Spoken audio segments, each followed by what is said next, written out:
the building.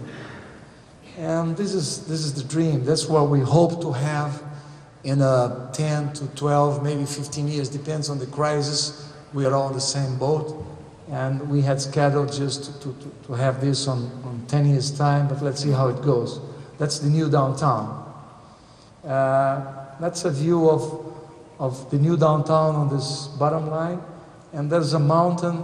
I just mentioned these red spots just to say that this was transformed into a state park, because in our country, if you have a hill or a mountain by an urban place like Rio or São Paulo, it very easily become what we call a favela or a swamp.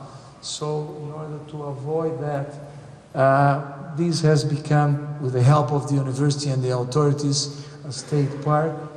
And the other spots are Boy Scouts headquarters and schools to be made. This is a different view, and the red spots again are future highlights of the surrounding that the project is sort of pushing, and events to happen around, like just to mention a few. I should have named them, but very briefly, this red one on the corner, it's a mid-sized hospital that's being designed.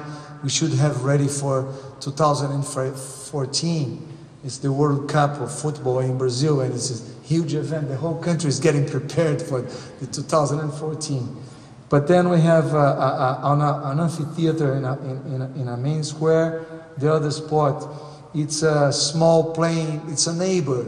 There's a club of airplanes, small planes, that adds value to the whole address, of course. But we had to sort of make a new runway to turn it around, otherwise the planes would take off over the buildings. And those two red spots on the left, that's a favela, a very low income neighborhood, which is a huge problem in our country, these contrasts.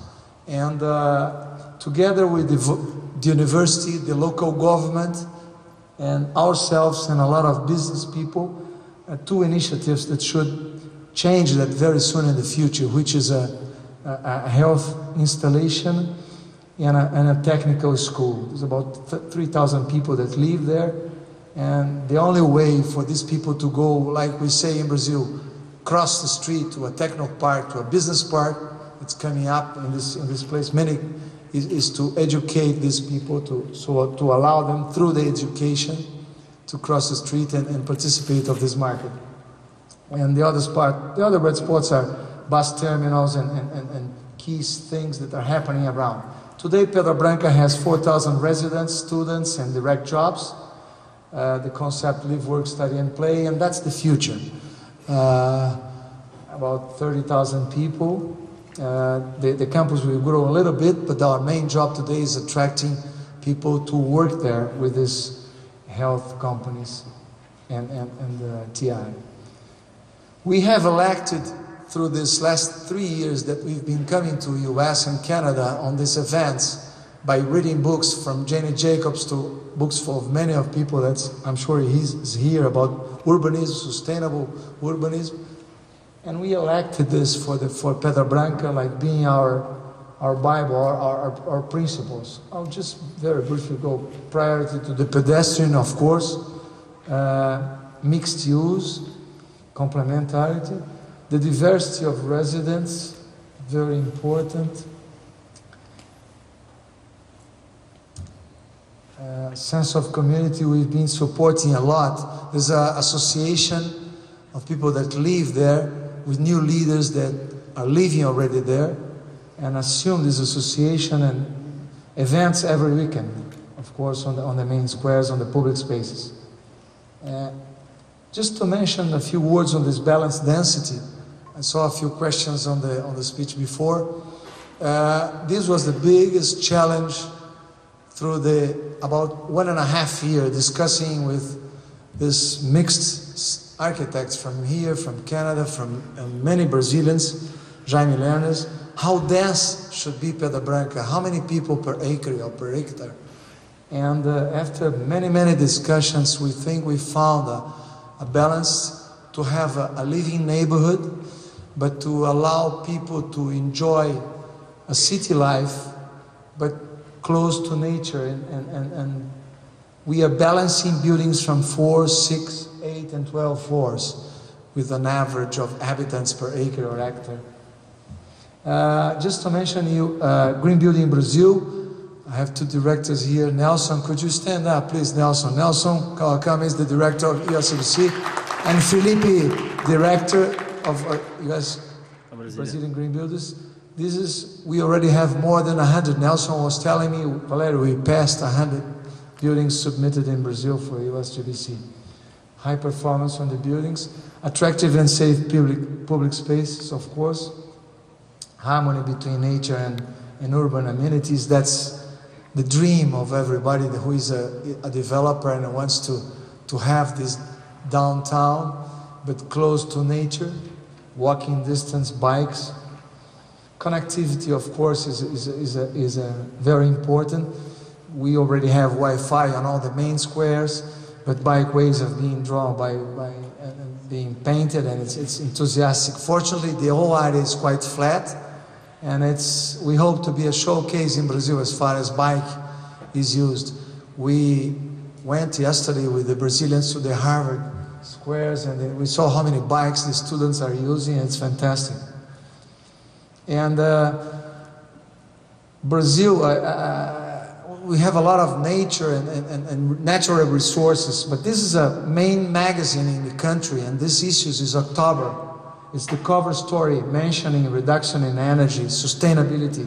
So it's again in Brazil, as all over the world, this is the trend. And we did a local research in Florianopolis, and 53%, this is what is very amazing for us, a surprise to us too.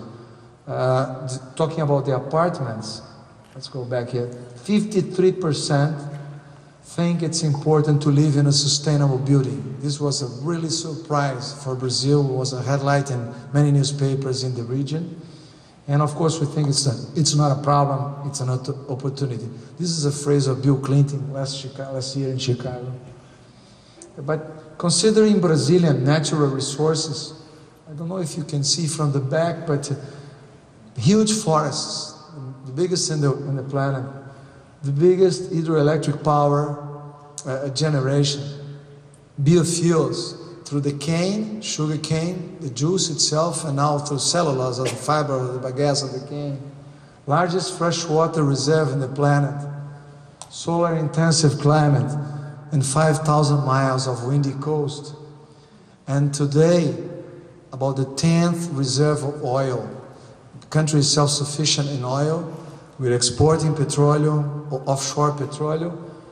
But with all this, we are decided, and we think that the market, the Brazilian market, as the whole world, needs sustainable urbanism. And together with the principles, and as a reference that's helping a lot, the LEED ND.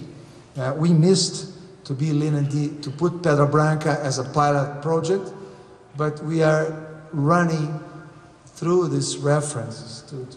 We hope to get there.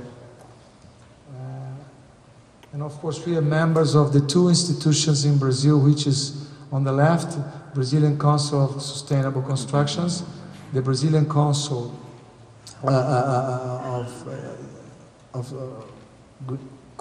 Brazilian Building Council, the USGBC, the Urban Land, and CMU. Some awards of the project, local, had award in Buenos Aires Bienal of Architecture last year, and the Financial Times this year in London on a sustainable project, one of the finalists. And this is a dream, to make this amphitheater for the end of next year with the rock of Pedra Branca. And that's the sunset. You're much welcome for some. Thank you very much for the attention.